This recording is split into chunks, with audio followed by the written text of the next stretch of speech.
Tay. So Tay came to me, couldn't swim, couldn't retrieve, said she wouldn't test. We butted heads for the first couple weeks. Her first retrieve was probably the most emotional moment I had training a dog, because everyone said she couldn't. All thanks to this process.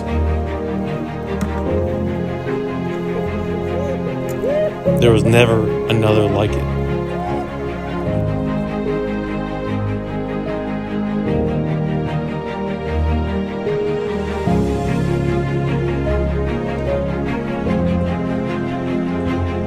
So we trained.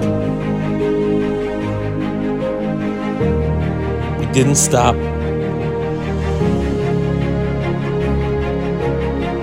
And we made sure every rep counted. And when test day came,